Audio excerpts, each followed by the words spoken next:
소상공인 원포인트 레슨 강의를 맡은 이영경입니다. 이번엔 두 번째 강의를 진행하게 될 텐데요. 제 소개에 대해서는 첫 번째 강의에서 이제 해놨기 때문에 별도로 말씀을 드리진 않겠지만, 저는 이제 공간 프로젝트를 진행하고 있는 이제 어반스페이스라는 회사의 대표를 맡고 있는 이영경입니다. 두 번째 강의 같은 경우는 첫 번째 강의랑 이어지는 부분들도 있고 또 다르게 되는 부분들도 있어서요. 이제 아무래도 첫 번째 강의의 내용들이 조금 연결되는 이야기를 하다 보니까 제가 하는 말씀이 좀 어렵게 들릴 수도 있고, 저 이야기 한 적 없는데? 라고 들리실 수도 있어요. 그래서 그런 부분들이 궁금하신 분들은 첫 번째 강의를 보시면 좀 그 내용을 같이, 저런 부분들에 대해서 이야기했기 때문에 지금 이런 이야기가 나오는구나 라고 느끼실 수 있을 것 같습니다. 그래서 저는 이제 두 편을 다 보는 걸 추천드리고, 만약에 한 편만 보시게 되는 분들이 있다면 편안하게 들어주시면 될 것 같습니다. 강의 시작하겠습니다. 이번에는 비용 절감 인테리어 팁이라고 제가 적어 놓긴 했는데, 사실 비용을 절감한다는 부분이 굉장히 어려운 부분이긴 해요. 내가 원하는 것들을 다 넣으면서 비용을 절감한다는 건 굉장히 어려운 부분이고, 내가 원하는 부분들이 있지만 그분들을 좀 포기하면서 가야 되는 부분들이 있거든요. 근데 그래도 포기하더라도 느낌은 내고 싶은 분들이 계시잖아요. 그러니까 그러다 보니까 이제 여러 가지 생각들을 하면서 이제 공간을 브랜딩 해야 되는데, 인테리어 해야 되는데, 그래서 좀 그런 부분들에 도움이 될 수 있게 이제 팁이라고 적었어요. 그래서 비용 절감 방법이 아니라 이제 비용 절감 팁이니까요. 편안하게 좀 들어주시면 될 것 같습니다. 그 첫 번째로는 이제 글보다 비주얼이나 도형, 그리고 비주얼이나 도형보다는 컬러가 임팩트를 만든다라는 내용인데요. 여러 가지 여러분들이 보고 있는 추상적인 많은 글들보다는 지금 당장 보이시는 강의 안에서도 도형이 더 눈에 들어오시죠. 그런 도형보다도 지금 제가 컬러라고 빨간색으로 표시해 놓은 글씨 하나가 더 눈에 들어오시죠. 그러니까 이제 여러분들이 공간 브랜딩을 할 때는 내가 어떤 스토리가 있다 그래서 그거를 구구절절 설명하는 글보다는 그걸 표현할 수 있는 심볼이나 모양, 형태, 도형이 훨씬 더 임팩트가 있고요. 그것보다는 또 컬러가 임팩트를 만들기 때문에 여러분들이 내가 만약에 갖고 있는 예산이 한정적일 때 어떻게 하면 고객들한테 임팩트를 줄까라고 했을 때는 컬러에 신경을 많이 쓰시는 게 중요하고요. 그런 부분들을 같이 하는 인테리어 업체분들한테도 이야기를 전달하시는 게 되게 중요합니다. 예를 들어서 비용을 절감하겠다고 내가 벽면에 목공하는 작업들을 다 포기하겠다, 내가 타일을 포기하겠다, 이런 생각을 하더라도 그래, 그러니까 그냥 페인트 바르자 라고 하실 수도 있는 거고, 그럼 페인트 바를 때 그냥 흰색으로 바르자가 아니라 내가 줄 수 있는 느낌, 경험, 체험을 색감으로 표현해서 임팩트를 만들자 라는 생각들을 많이 하시는 게 조금 더 비용도 절감하고 여러분들이 원하는 것도 놓치지 않을 수 있어서 제가 적어 놨는데요. 한 번 더 말씀드리면 글보다 비주얼 도형이 비주얼 도형보다는 컬러가 임팩트를 만든다 라고 보시면 될 것 같습니다. 컬러의 임팩트 이상을 원할 수도 있잖아요. 내가 비용을 절감하기 위해서 단순히 컬러만 딱 신경 썼는데 이거 갖고 좀 부족한데? 라고 느끼실 수 있을 때는 이제 매트리얼에 이제 변화를 좀 주시는 건데요. 갖고 있는 재료의 변화를 주는 것만으로도 이제 많은 부분들이 해결이 될 텐데요. 단순히 페인트 도장을 할 거냐, 벽지를 할 거냐, 이런 선택을 하실 수도 있어요. 이 벽지도 굉장히 다양한 재질과 느낌과 이런 것들이 있기 때문에 느끼실 수 있고, 페인트가 아니라면은 그냥 물감을 요새 사용하시는 것들도 있거든요. 벗겨지기 때문에 잘 안 쓰려고 하긴 하지만 이제 그런 부분들을 사용하실 수도 있고, 핸디코트라 그래서 막 떡지떡지 바르는 수도 있는 거고. 그러니까 이제 컬러에 포인트를 줬다면 좀 아쉽다 하시는 분들은 이제 매트리얼의 변화를 주시는 것도 하나의 도움이 될 것 같습니다. 앞서 1강에서도 보여드렸던 사례인데요. 여기서 지금 보시는 건 알겠지만 제가 막 여기가 어딜까요? 누구한테 공감해 줄까요? 누구한테 체험해 줄까요? 라고 많이 말했지만 지금 보시면 알겠지만 비어있는 공간들이 더 많죠. 비어있는 공간들이 많다는 건 뭘까요? 비용을 절감했다는 거예요. 지금 보시는 천장에 있는 조명들도 그냥 T5 조명을 가지고 나열한 거거든요. 대신 길이를 좀 다르게 했고 배치를 좀 약간 이렇게 사선 형태로 돌리면서 했어요. 그러면서 이제 모양을 낸 거거든요. 그러니까 단순히 조명을 일자로 쭉 나열한 것도 아니고 형광등을 놓은 게 아니라 뭐 좀 비용이 저렴한 T5 조명을 길이를 짧게 길게 하면서 이제 모양의 사선을 만들기도 하고 하면서 이제 공간에 포인트를 준 거고요. 지금 제 오른쪽 끝에 있는 사진을 보시면 사선으로 목공 작업을 하고 그 안에는 이제 페인트를 발라 놓은 건데요. 이제 그러다 보니까 이제 지금 제가 앞선에 말씀드렸던 컬러와 비주얼 도형을 둘 다 가져간 거죠. 여러분들이 만약에 어떤 비용을 절감하기 위해서는 저 작업 중에 하나를 빼시면 되겠죠. 컬러만으로 포인트를 주고 비주얼이나 도형만으로도 이제 포인트를 주실 수 있을 것 같고요. 가운데 있는 사진은 좀 다양한 재료를 사용했죠. 타일이 있고요. 도장 있고요. 그 다음에 테라조라는 대리석도 있고요. 그리고 수입 벽지도 있고요. 이렇게 재질을 다르게 함으로써 이제 공간을 좀 연출했는데 아무래도 이렇게 조금씩 들어가게 되면은 사실 비용이 더 오르긴 해요. 왜냐면 다른 재료를 사용하다 보니까 이제 불러야 되는 인건이 다르기 때문인데요. 근데 이 공간을 하나의 페인트로 다 바를 거냐 재질을 다르게 할 거냐에 따라서 비용에 대한 고민을 좀 해보시는 게 좋아요. 만약에 내가 뭐 저렇게 비용을 좀 줄이고 싶다라고 하면 다 타일로 가거나 다 벽지로 가거나 했으면 더 비용은 절감했겠죠. 혹은 페인트로만 가고 저기 보이시는 거울이나 조명만 살렸을 수도 있겠죠. 그러니까 그런 식으로 이제 포인트 부분을 생각하면서 비용을 절감해야 된다라는 말씀인데요. 그러니까 단순히 비용을 절감하려고 공사를 다 빼고 나는 흰색으로 페인트만 바를래 너무 좋은 생각일 수 있겠지만 그렇게 되면 공간의 브랜딩이 성공할 수 없겠죠. 이제 그런 부분들을 좀 고민하시면서 비용을 절감하더라도 이제 이런 포인트들이 필요하다라는 말씀을 드리기 위해서 예시 사진을 보여드렸고요. 이 공간도 마찬가지입니다. 지금 보이시는 공간이 창업센터 공간인데 저 빨간색 강하게 임팩트를 준 공간 하나만 보시면 될 것 같아요. 저 공간은 그냥 휴게 공간이에요. 단순히 휴게 공간인데 가장 많이 머무르는 공간이에요. 이제 이 공간에 오시는 분들의 자기 자리가 없으면 저 휴게 공간에 무조건 대기해야 되거든요. 근데 저 공간에 있었을 때 저 공간에 단순히 페인트만 발라놓으면 밋밋한 사무실이 되겠죠. 대신 이제 저 공간에 사선 배경을 주고 페인트를 빨간색 임팩트를 줘서 조금 더 공간에 대한 연출감을 줬고요. 바닥에 타일도 깔았죠. 그러니까 재료도 다양하게 사용했고 색감도 사용하게 됐어요. 자, 그럼 여기서 비용을 줄이려면 뭘부터 포기해야 될까요? 첫 번째로는 저 사선의 목공이죠. 목공 작업이 돈이 많이 들어가니까 이제 목공을 좀 내려놓으시고 페인트로만 빨갛게 가는 거죠. 조명을 놓고 그런 식으로 이제 여러분들이 비용을 절감하실 수 있는 방안들이 있고요. 그 다음엔 비용을 절감할 수 있는 공간이 뭐가 있을까요? 바닥이죠. 저 타일을 다 빼는 거예요. 저 타일이 아니라 데코 타일을 까는 거죠. 데코 타일은 가격이 저렴하니까 뭐 사실 저 정도 공간이면 셀프도 가능하거든요. 페인트를 직접 바르시거나 바닥에 데코 타일 까는 것도 충분히 가능하신데 물론 어렵죠. 어렵고 힘든 부분이지만 그래도 비용을 절감하겠다고 했으니 저런 부분 정도는 충분히 직접 하실 수 있는 거니까 비용을 절감하더라도 이런 포인트적인 부분들은 놓치시지 않고 가셔야 된다라는 부분에서 팁을 좀 드리는 겁니다.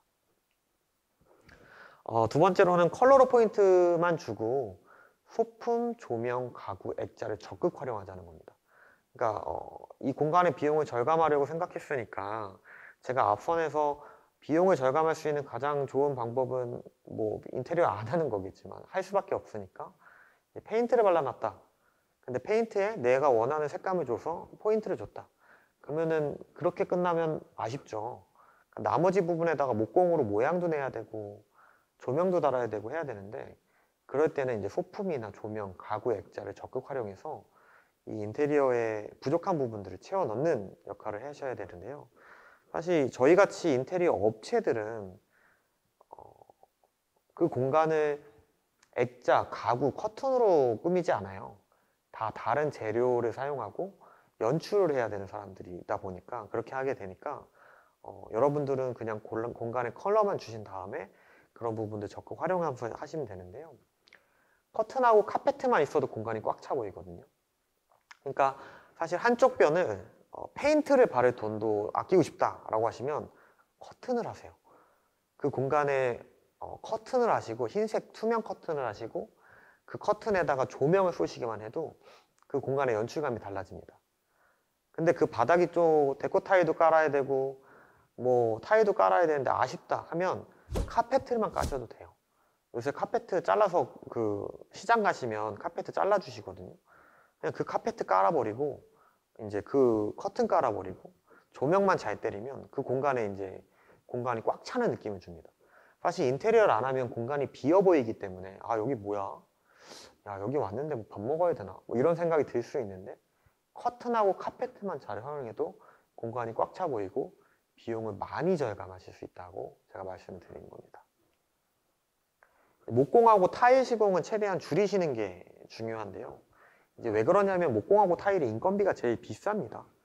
이제 인부분들이 받으시는 인건비 중에 목공 타일이 가장 비싸고요. 또 전문가, 그러니까 기공이라고 하죠. 기공하시는 분들이 가장 인건비가 비싼데 그런 부분들을 최대한 줄이고 포인트 되는 부분들하고 꼭 필요한 부분만 들어가시는 게 이제 비용을 절감하실 수 있는 부분이에요. 저거 나 아는데 라고 말씀할 수 있겠지만 인테리어 저희 같은 업체한테 맡겼는데 저희는 최상의 디자인을 뽑아내야 되니까 목공하고 타일이 많이 들어가요. 그러니까 이제 비용을 보시면 아 이렇구나 견적서를 보셔도 목공이 많이 들어가는지 타일이 많이 들어가는지 모르실 수 있잖아요. 그러니까 이야기를 나누실 때 아 저는 목공하고 타일 부분 최대한 줄이고 비용을 좀 줄여서 페인트를 하고 싶어요. 그러면 이제 저희 같은 업체에서는 아 그렇게 되면 그 정도의 공간감이 연출이 안 되실 겁니다 라고 하면 앞선에서 말했던 뭐 커튼을 활용하고 소품을 활용하고 액자를 활용하고 조명을 활용하고 카페트를 활용해서 최대한 꾸며야 되고요. 그런 부분들을 최대한 요청하셔야 되는데 사실 그렇게 되면은 인테리어 하시는 분들은 소품, 액자, 카페트, 커튼은 이제 마진이 안 남잖아요. 그러다 보니까 이제 그런 부분들이 좀 어려우실 수 있어요. 공사는 맡기고 그런 부분들은 사실 발품을 팔고 직접 하셔야 되실 수도 있어요. 뭐 주변에 디자이너분 있으시면 좀 부탁하면 좋은데 그게 어려울 때는요. 인스타그램이나 크몬 같은 사이트에 가셔서 그 디자이너 연출, 스타일링 디자이너 찾으세요. 그러니까 무슨 말이냐면 기본 공사는 인테리어 업체한테 맡기셔야 되겠죠. 못 하시니까. 그래서 기본 공사를 컬러 포인트 줘서 최대한 만들어 놓고 스타일링 디자이너를 찾는 거예요. 스타일링 디자이너를 찾으면 그 스타일링 디자이너가 여러분이 원하는 커튼을 골라주고 조명을 골라주고 카페트 골라줄 거예요. 그럼 인테리어 업자한테 맡기는 것보다 비용이 절감되겠죠. 이제 하루 인건비를 드리면 되니까. 그럼 그걸 골라주시면 그걸 직접 사셔서 카페트 깔고 커튼 달고 조명 시공하시면 돼요. 그렇게 해야 이제 비용을 절감하실 수 있다는 팁을 드리는 거고요. 이런 과정이 조금 어렵고 힘들죠. 왜냐면 업체하고도 소통을 해야 되는데 이제 그 스타일링 디자이너랑 또 소통을 해야 되니까. 근데 뭐 그 과정이 힘들고 어렵더라도 여러분들이 비용을 절감하시려면은 그런 과정들이 꼭 필요하고 가져야 되는 상황입니다. 그러니까 뭐 이런 부분들은 좀 힘들더라도 직접 하셔야 되는 부분들이 좀 많으실 거예요. 지금 보이시는 부분들은 최소한의 공사를 한 거예요. 그러니까 최소한의 공사를 하시고 지금 보이는 것처럼 소품을 적극 활용한 거예요. 그러니까 그런 부분들을 지금 보시면 눈에 보이실 거예요. 소품들을 많이 썼구나. 아, 공간은 페인트를 바른 게 다구나. 바닥은 저거 데코 타일을 깔았구나. 이거 뭐 기본적인 공사에 이제 조명 소품을 활용했구나. 뭐 이런 것들을 좀 보실 수 있습니다. 외관은 좀 돈이 많이 들었어요. 그러니까 이제 그런 부분들 좀 보시면 될 것 같고요. 여기도 이제 보시면 알겠지만 정말 그러니까 공간은 기본적인 것만 했죠. 물론 저 기본을 세면으로 완전히 맨들맨들하게 하는 비용이다 보니까 일반 페인트보단 비싸요. 근데 여러분들은 저렇게 안 할 거잖아요. 저렇게 맨들맨들하게 안 하실 수도 있잖아요. 안 할 거라는 게 아니라 안 하실 수도 있잖아요. 그러니까 단순히 페인트와 데코 타일만으로 저렇게 공간감을 만들어 놓고, 지금 보시면 커튼을 달았죠. 첫 번째 사진. 커튼을 달아서 여러분들이 보시는 것처럼 저 공간을 보셔서 느낌이 어떠세요? 좀 별도의 독립적인 공간이 느껴지시잖아요. 근데 다른 공간 같으면은 막 유리 파티션을 치고 뭐 목공 파티션을 치고 그렇게 구획을 아예 방을 나눴을 텐데, 저희는 그냥 큰 커튼을 2개 달아서 그냥 비어있는 공간인데 독립적인 공간을 연출했어요. 그래서 이제 공간에 대한 연출도 가능하고 예쁘기도 하고 또 비용까지 절감했죠. 목공을 안 세워도 되니까, 그냥 커튼만 달았으니까. 그러니까 여러분들은 이런 부분들을 활용하시면 좀 좋을 것 같고요. 또 비어있는 공간 자체 벽면에 전부 다 조명을 달므로써 이제 그런 부분들을 좀 보완했고요. 그 다음에 액자를 걸어서 이제 또 비어있는 부분들을 연출을 했고요. 그러니까 이제 적극 활용할 수 있는 부분들을 다 활용했고, 아무래도 저런 부분들은 저희가 디자이너로서 해드리긴 했는데, 만약에 기본 공사만 한 다음에 저걸 다 해달라고 하면 인테리어 업체에서는 조금 꺼려 할 거예요. 커튼 골라달라, 뭐 조명 골라달라, 이런 사소한 것들을 요청하면 좀 어려워하죠. 그러니까 뭐 그런 부분에 대해서는 기본 공사를 하고 차라리 페이를 좀 더 드린다거나, 그러니까 기본 공사만 해놓고 스타일링 비용을 별도로 드리거나, 그게 어렵다고 하면은 이제 스타일링 디자인을 찾아서 하루 인건비를 드리고 스타일링을 받으시는 걸 추천드립니다. 그 다음에 돈이 부족하다면 외부 투자, 그러니까 공간 외부 전체가 간판이라고 생각하시는 게 좋아요. 그러니까 내가 내부는 사실 많이 못해요. 근데 사실 돈이 부족하니까 내부를 하다가 외부는 그냥 흐지부지 넘어가는 부분들이 많은데요. 사실 돈이 부족하면 내부보다는 외부에 더 많이 투자하시는 게 중요합니다. 왜? 외부 전체가 간판이니까요. 아까 말씀드렸다시피 라디오 살롱 같은 경우는 내부보다 외부에 투자를 더 많이 한 거예요. 저기 보이시는 벽돌들, 타일들, 간판들, 나무들 뭐 하나하나가 오히려 내부보다 돈이 더 들었어요. 그렇지만 밖에서 느껴지는 감정이나 체험들이 더 좋기 때문에 사람들이 지나가면서 무조건 여기 뭐지? 하게 되거든요. 그러니까 이제 차라리 내부에 돈을 많이 쓰고 외부를 허투루 했다면 뭐 더 어렵겠죠. 뭐 더 사람들을 끌어들이기가 쉽지 않았겠죠. 그렇기 때문에 만약에 저한테 내부를 할래, 외부를 할래 2가지 선택지가 있다면 전 외부에 더 신경을 많이 쓸 거고요. 내부는 아까 말한 것처럼 기본적인 것만 되면 됩니다. 그냥 깨끗하면 되고요. 좀 표현적인 조명들만 잘 선택되어 있으면 되니까요. 예산이 허락한다면 외부 투자에 더 많이 하시고, 지금 보이시는 것처럼 위에 보이는 벽돌들, 중간 벽돌들, 바닥 벽돌들 전부 다 다르게 설정하면서 포인트를 줬고요. 보이는 창문들, 문들, 간판, 라디오 살롱이라는 글씨, 나무 간판, 위에서 보여지는 외부 조명들 전부 다 신경을 많이 쓴 부분이에요. 그래서 이제 이런 부분들 조금 더 고려하셔서 예산이 허락한다면 내부보단 외부에 더 투자하셔라 라고 말씀드리고 싶고요. 지금 보이시는 것도 마찬가지죠. 사실 뭐 여기는 내외부에 더 많이 내부 외부 할 거 없이 돈이 많이 들어간 현장이고요. 했지만 이제 외부 간판에 대해서 한번 설명을 드리려고 이제 사진을 담아왔는데요. 지금 보이시는 것들도 마찬가지로 위에 테두리 벽돌, 중간 벽돌, 나무, 철 간판 뭐 전부 다 이제 신경을 많이 써서 외부에 투자를 좀 많이 한 건데요. 외부 간판도 굉장히 중요하시기 때문에 이런 부분도 좀 신경 쓰면서 인테리어하면 좋겠다라고 말씀을 드렸던 부분입니다. 그리고 이제 마지막 팁은 이제 관심을 가지면 보이고 많이 보면 눈이 떠진다라는 건데요. 그러니까 무슨 말이냐면 돈을 절감하시려면 관심을 많이 가지셔야 돼요. 그러니까 인테리어 업체에 맡겨놓으면 돈이 절감될 수 없어요. 왜냐하면 저희는 마진을 남겨야 되는 회사이고 또 공간을 예쁘게 연출해야 되는 거죠. 그래야 저희 포트폴리오가 되고 이제 그래야 또 사람들을 끌어들일 수 있기 때문에 예산을 줄인다는 생각보다 어떻게 하면 더 예뻐 보이지? 어떻게 되면 사람들이 더 끌어모이지? 이런 거에 중점을 두는 사람들이란 말이에요. 그러니까 여러분들이 비용을 절감하고 싶으시면 관심을 가져야 돼요. 어떤 부분에서 돈을 절감할 수 있는지 공부하셔야 되고 어떤 부분이 포인트인지 생각하셔야 되고 더 많이 알아보셔야 돼요. 그런 다음에는 정말 많이 보셔야 돼요. 내 가게잖아요. 내가 할 거고 내 거잖아요.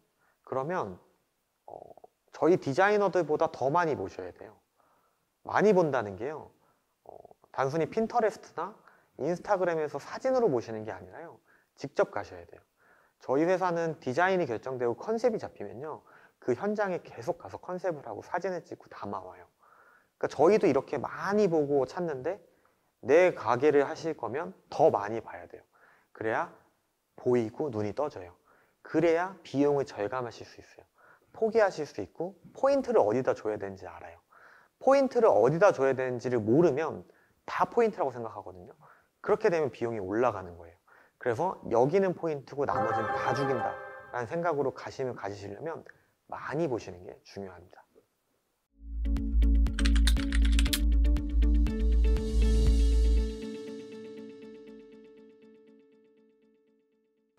네, 이번에 말씀드릴 부분은 여러분들이 비용을 절감하시거나 혹은 좋은 공간 브랜딩에 나오려면 인테리어 업체와 분명히 소통을 하시게 될 거잖아요. 그런데 이제 인테리어 업체와 여러분들은 만나면 사실 껄끄러운 관계이긴 해요. 왜냐면 어려우니까요. 그러니까 무슨 말이냐면 내가 인테리어 업체와 얘기하는 게 좀 어려우실 거예요. 왜냐면 정보의 비대칭이 있죠. 인테리어 업체들은 정보를 가지고 있고 일반 분들은 정보가 없기 때문에, 물론 뭐 온라인상에 이제 정보들이 많이 공개되어 있고 인테리어 업체보다 더 많은 지식을 가지고 있는 일반인 분들도 계시지만 그런 부분에 대해서 좀 어렵고, 그 다음에 인테리어 업체라고 하면은 사실 신뢰관계가 없잖아요. 워낙 또 안 좋은 업체들이 많아서 그 사례들이 부풀려지다 보니까. 그리고 뭐 그런 사례들을 보시면 겁먹기도 하고 신뢰하지 않기도 하고, 그리고 좋은 인테리어 업체를 만나는 게 되게 어려운 일이기도 한데요.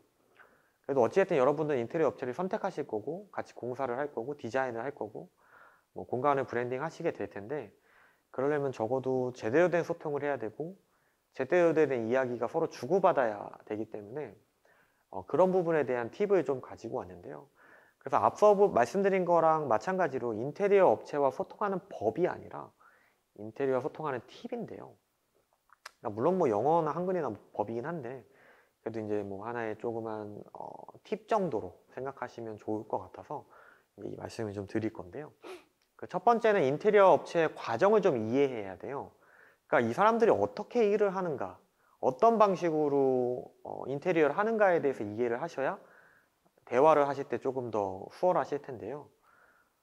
저희는 먼저 컨셉을 정합니다. 지금 보시는 것처럼 컨셉 디자인을 먼저 정하는데요. 이 컨셉 디자인 같은 경우는 공간을 구획하고 컨셉하고 특성을 잡아가는 과정이라고 보시면 돼요. 그래서 이런 컨셉으로 이 공간을 연출하자라는 아이디어들을 하나씩 찾기 시작하는데요. 이런 컨셉에 대해서 정할 때는 이제 그 업주분들과 이야기를 많이 나누고 그 다음에 많은 사진과 많은 장소를 보면서 이제 연출을 찾게 되는데요. 거기에 대한 컨셉이 정해지게 되면 플로어 플랜을 짜게 됩니다. 이제 플로어 플랜 같은 경우는 조닝이라고도 얘기하는데 어느 공간을 주방으로 놓고 어느 공간을 독립 공간으로 놓고 어느 공간을 개인 공간으로 놓고 탕비실, 뭐 입구, 뭐 이런 부분들을 고려해서 만드는 거예요. 이 조닝을 만드는 이유는 이 오는 사람들, 그러니까 이 공간에 오는 사람들을 위해서 만드는 거잖아요. 또 혹은 업주분들이 일하기 편하게 만드는 건데요. 내 시야에 고객들이 다 보여야 되고 내 손의 위치에 맞는 탕비실이 있어야 되고 주방이 있어야 되고 뭐 여러 명이 앉을 수 있는 공간에는 내가 서빙을 갈 때 편해야 되고 뭐 이런 복합적인 것들이 다 있어서 이제 조닝을 만드는데요. 그러니까 플로어 플랜 같은 경우는 여러 개를 정해요. 그래서 테이블 위치도 바꿔보고 공간 위치도 바꿔보면서 이제 도면, CAD 도면에 치면서 업주분들과 소통을 하죠. 자, 여기 부분을 저희는 주방으로 만들고 하려고 하는데 어떻게 생각하시냐 하면서 이제 타입 1, 타입 2, 타입 3까지는 저희는 만드는 편이고요. 그걸 가지고 서로 이야기를 나누면서 이제 조닝 플로어 플랜을 정하게 되는데요. 이제 플로어 플랜에서 가장 중요한 부분은 동선이에요. 저희가 지금 보시는 것처럼 저희는 도면에다 동선을 다 표시를 해요. 이 동선이라는 거는 사람이 움직이는 동선, 서빙을 하는 동선, 내가 왔을 때 그러니까 입구에서 들어와서 주문을 하러 가고 픽업을 해서 내 테이블로 가는 동선. 그러면 사람들이 겹치지 않게 동선을 조닝을 하고 조금 더 수월하게 움직일 수 있는 동선들을 연구하게 되는데요. 이제 그러다 보니까 이제 플로우 플랜을 여러 개 짜면서 그 동선에 대해서 고민을 하고 생각을 하게 되는 겁니다. 이런 과정들이 있어야 이제 좋은 조닝이 설정하게 되고 이제 문제 없이 업체를 운영하실 수 있고요. 소비자들이 편안하게 경험하고 체험하실 수 있는 상황들이 생긴다라고 보시면 되는데요. 단순히 이제 소비자 업주만 생각하는 건 아니고요. 이제 건축법, 뭐 소방법 이런 것까지 고려해서 이제 만드는 거예요. 입구가 주출입구와 대피 동선, 대피 간격은 어떻게 돼야 되는가? 뭐 조명의 위치와 스프링클러의 위치는 어떻게 되는 걸까? 뭐 이런 것까지 다 고려해서 이제 동선을 짜고 플로우 플랜을 짜는 거니까 그렇게 이해해 주시면 될 것 같아요. 그래서 컨셉 잡고 플로우 플랜을 짜고 동선 고려하고 이런 일들을 합니다. 그 다음에 하는 일이 이제 3D 작업을 하죠. 비용에 따라서 3D 작업을 넘어가는 경우도 있기는 한데요. 이제 3D 설계 같은 지금 보시는 사진은 이제 3D예요. 이제 실제가 아니라 이제 3D 프로그램을 통해서 이렇게 공간이 연출될 겁니다. 라고 시각적으로 보여드리는 거죠. 그래서 지금 보이시는 공간이 있는데 저희는 이렇게 제안드립니다. 하면은 지금 딱 눈으로 보셨을 때 공간감이 느껴지시죠. 근데 이거를 막 돌려가면서 보여주진 않고요. 컷으로 잘라서 한 층 한 층을 컷 해서 보여드려요. 그럼 여러분들이 보시고 아 이런 색깔이 되는구나. 이 색깔 이렇게 바꾸면 안 될까요? 여기 타일을 이걸로 바꾸면 안 될까요? 하면서 이야기를 나누신다고 보시면 돼요. 이때 여러분들은 많은 이야기를 하셔야 돼요. 아까 말했던 컬러에 대해서 포인트를 주시는 부분들을 이야기해야 되고 목공을 빼죠, 타일을 빼죠 이렇게 비용 절감하는 거 이야기하셔야 되고 뭐 바닥 타일을 지금 바닥은 데코 타일인데 뭐 이렇게 바꾸시죠 뭐 이런 이야기도 하셔야 되고 저의 아이덴티티가 이런 부분에 녹았으면 좋겠어 이런 이야기도 하시고 사실 보이지 않은 데서 이야기하는 건 어려우니까 여기서 이야기를 많이 하셔야 되는 거고요. 그리고 나서 이제 이 공간이 연출되는 거예요. 자, 위에가 3D고 다음 장이 이제 실제 연출 공간이죠. 비슷하시죠? 이제 연출된 게 비슷하죠. 물론 가구가 좀 다르고 색감이 좀 다른데 뭐 색감이야 실제 색감과 3D 색감은 다를 수밖에 없어요. 그러니까 이제 그런 부분들이 있다고 보시면 될 것 같고요. 그러면 이제 이해가 되시죠? 아, 위에 부분이 이렇게 연출될 거면 다음 장이 이렇게 연출되는구나. 그럼 여기서 수정이 많이 돼야 제대로 되게 되는데 사실 3D를 고치는 건 되게 어려워요. 그러니까 고객분들은 뭐 이거 바꿔주세요, 저거 바꿔주세요, 다시 보여주세요 라고 말할 수 있지만 색깔 하나 바꾸는데 되게 오래 걸려요. 왜 그러냐면 디자인을 해서 프로그램을 만들어 놓으면 그 프로그램이 한 프레임씩 읽어가는데 시간이 오래 걸려요. 그러니까 색깔 바꾸면은 뿅 하고 바꾸는 게 아니라 한 프레임 한 프레임 읽어가느라 색깔 하나 바꿔서 다시 그 3D를 만드는데 막 3-4시간이 걸리기도 하고요. 이제 프로그램에 따라서 다르지만 그러다 보니까 이제 아무래도 수정 작업이 어렵다 보니까 마지막 작업이라고 봐주시면 될 것 같고요. 그런 식으로 인테리어는 이제 과정이 지나가요. 그 과정을 이제 이해하시고 하시게 되면 되는데 다시 한번 말씀드리면 컨셉을 정하고요. 플로어 플랜을 짜고요. 플로어 플랜은 이제 동선을 고려해서 법적인 것까지 고려해서 만든다고 생각하시면 될 것 같고 그리고 나서 3D 설계를 하고 그리고 나서 이제 인테리어를 하게 된다라는 과정이 있어요. 그래서 이렇게 과정이 진행되는구나 라고 생각이 드실 거예요. 그러면 이런 부분들을 미리 염두에 두시면 돼요. 아, 첫 번째 컨셉. 그러면 내가 원하는 컨셉이 뭐였지? 내가 원하는 컨셉을 최대한 많이 생각해 두자. 그래야 이야기를 나눌 수 있거든요.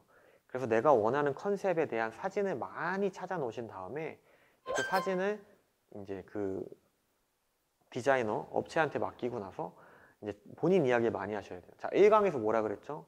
페르소나 설정했죠. 고객 설정했죠. 그 고객에게 어떤 감정을 줄지에 대한 스토리텔링을 해냈죠. 그걸 가치 있게 만들었죠.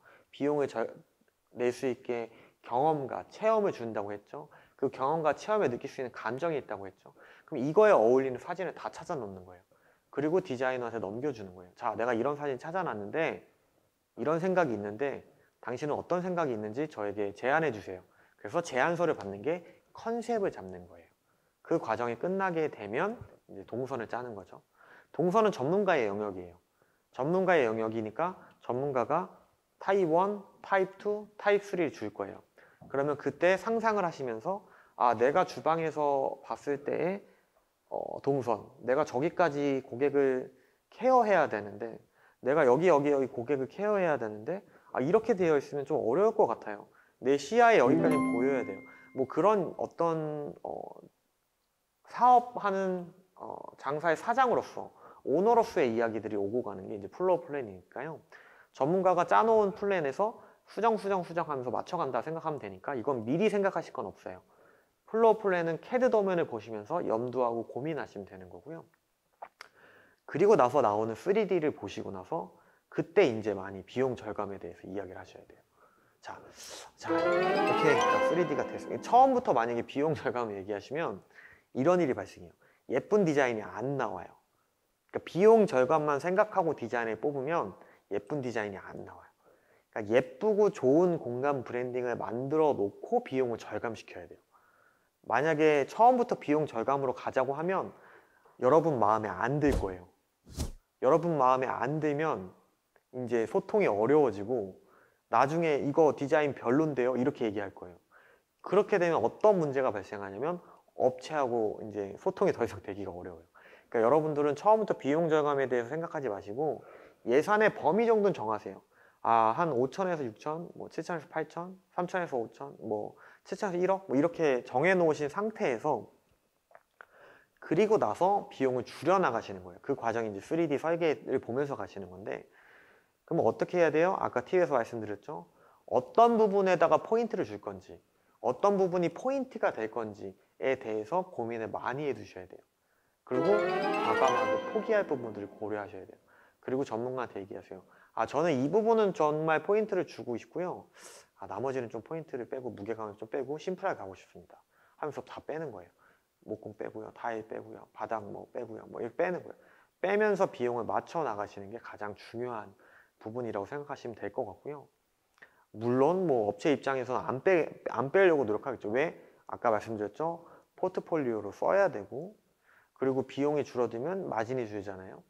그러니까 뭐 그런 부분들 고려하셔야 되고요. 저희 같은 경우는 공사 비용이 아니라 이제 디자인 피가 따로 있어요.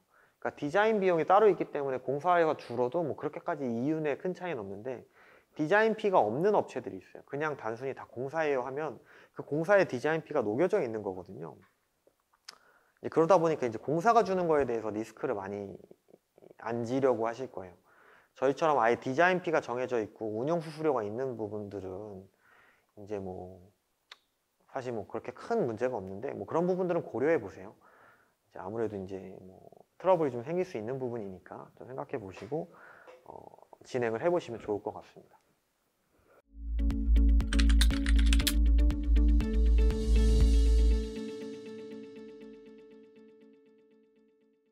그래서 인테리어 업체 전에 소통 전 준비 사항을 좀 정리해 봤는데요. 다시 한번 하나씩 설명을 드릴게요. 자, 첫 번째, 원하는 공간의 사진을 최대한 많이 모으세요. 자, 최대한 많이 모은다는 게 어느 정도냐면요. 저희가 디자인 하나 컨셉을 잡을 때요. 예를 들어서 라디오 살롱이라고 할까요? 그 라디오 살롱의 내부 사진만 최소한 200장, 300장 봐요. 그러니까 무슨 말이냐, 200장, 300장이 이렇게 드래그해서 한 장 한 장 보는 거 말고요. 모으는 거 얘기하는 거예요. 그러니까 드래그해서 쭉 많은 사진을 보겠죠. 그냥 보는, 눈으로 보는 사진은 1000장 넘게 볼 거예요. 이렇게 보다가 이거 컨셉 좋아, 컨셉 좋아, 컨셉 좋아, 컨셉 이렇게 빼놓는 게 한 2, 300장 정도 돼요. 하나 컨셉 잡으려고. 그러면 그걸 빼놓고 나서 삭제하죠. 지워내는 거예요. 이거 별로, 이거 별로, 이거 별로, 이거 별로, 별로. 컨셉별로 정리하고 폴더별로 만들어 놓고 그런 식으로 만들어 가야지 이제 하나의 컨셉 사진이 나와요. PPT가 나와요. 그러니까 그런 작업들이 이제 저희는 많이 하니까 시간이 이제 오래 걸리진 않아요. 쭉 해서 캡처 모아놓고 배제하고 이렇게 해서 제안서 1, 2, 3 만드는데 그렇게까지 오래 걸리진 않는데 아무래도 여러분들은 처음 걸 보니까 이거 예뻐, 이거 예뻐, 이거 예뻐 해서 모으는데 그게 다 다른 컨셉일 수 있어요. 나는 모던인데 다 모아놓으니까 이건 프렌치고 이건 모던이고 이건 레트로고 이럴 수 있어요. 그러니까 일단은 최대한 많이 모으시고요. 많이 모은 다음에 많이 보시고 비슷한 것들을 분류 정도는 해놓으세요. 그리고 나서 그거를 디자이너한테 던져주는 거예요. 그래서 대화를 하면서 아, 내가 이런 컨셉을 생각하고 있고 이런 스토리텔링이 있고 이런 사람들을 만족시키고 싶은데 이렇게 사진을 모았다. 그러니까 나한테 제안을 해달라. 그러면 디자이너가 명확해집니다. 이 명확하지 않으면요, 이야기가 많이 오고 가야 되고요, 서로 다른 이야기를 할 수 있고요, 그러다 보면 다른 공간이 나오게 돼요.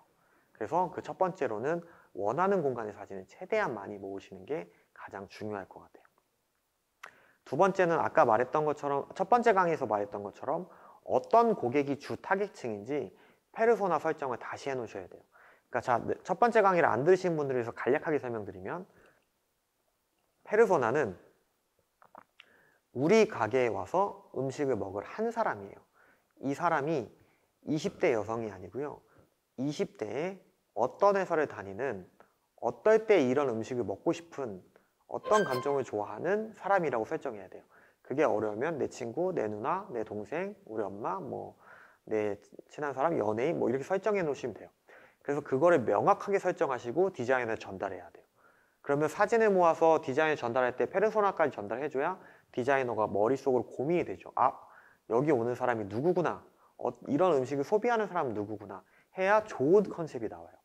정말 디자이너한테 이런 걸 전달해주지 않고 만약에 그냥 뭐 저는 치킨집을 할 건데요, 아 저는 피자집을 할 건데요, 저는 맥주 펍을 할 건데요, 이 정도로 전달하게 되면 서로 다른 이야기를 정말 많이 하게 될 거예요. 그러니까 이런 것들이 미리 결정되어 있으신 게 굉장히 중요하다라고 말씀을 드리고요. 나의 스토리텔링을 정리해 두세요. 자, 내가 요식업을 하게 된 이유, 내가 가지고 있는 능력, 혹은 내 과거 경험들, 그리고 내가 잘하는 거, 내가 전달하고 싶은 거, 이거를 다 적어 놓으세요. 그냥 막 글로 적으시면 돼요. 어려우면 브레인스토밍을 하시면서 그냥 막 그림을 그리세요. 키워드를 막 정리하세요. 그래서 이것까지 정리해서 전달하셔야 돼요. 뭐 이 부분에 대해서 더 깊게 들으시려면 일부 강의를 들으시면 되고요. 여기서 짧게 말씀을 드릴게요. 그래서 스토리텔링을 정리해서 이제 전달하셔야지 이제 이야기가 더 오고 갈 겁니다. 그 다음에 페르소나에게 나의 스토리텔링을 어떻게 경험시키고 체험시킬 수 있지 고민하세요. 이거는 혼자 고민하시면 답이 좀 없을 거예요. 그러니까 디자이너한테 그 고민을 좀 넘기셔야 돼요. 그러니까 저는요, 이 자리에 앉아서 저 액자를 바라보면서 음식을 먹는 경험을 주고 싶어요 라는 생각이 드실 수 있잖아요. 그런 이야기를 해주면 돼요. 그러면 그 디자이너가 시야에 그 액자와 뭐 아니면 이렇게 바꿀게요. 내가 요리하는 모습을 보여주고 싶어요 라고 할 수 있잖아요. 그러면 그런 정도의 이야기만 던져주면 그 동선을 짜줄 거예요.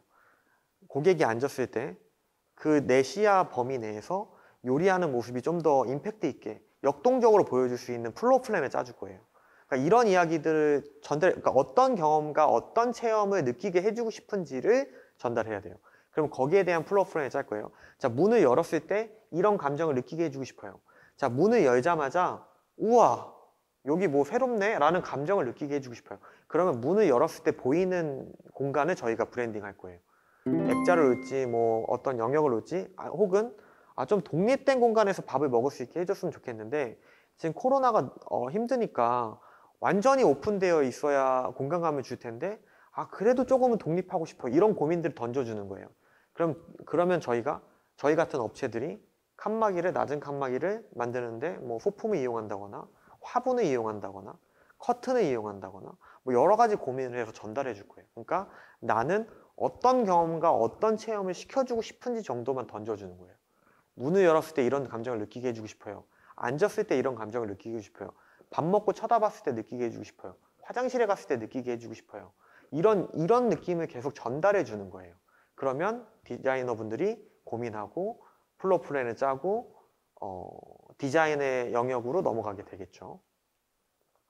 그 다음에 아까 말했던 아까 말한 게 아니죠. 첫 번째 강의에서 말했던 외부로 공유될 수 있는 공간 연출에 대해서 고민하셔야 돼요. 자, 내가 감정을 느꼈으니까 사진 찍어서 공간을 외부로 올려야 사람들이 찾아올 거잖아요. 그 공간이 핫해질 거 아니에요.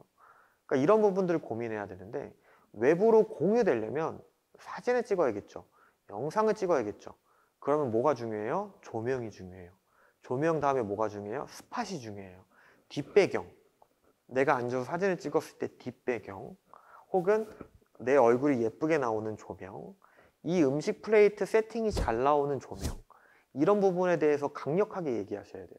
안 그러면 그냥 뭐 여기저기 막 조명이 있고 이 부분 뒷부분도 대충 해놓고 이럴 수 있어요. 그러니까 나는 이런 스팟이 필요합니다 라고 강력하게 얘기하셔야 돼요. 그래서 이게 인스타그램으로 옮겨져야 돼요. 블로그에 써줘야 돼요. 유튜브에 연출돼야 돼요. 이런 것들에 대해서 강력하게 요구해야 디자이너들은 고민할 거고요. 함께 고민하시게 될 거예요.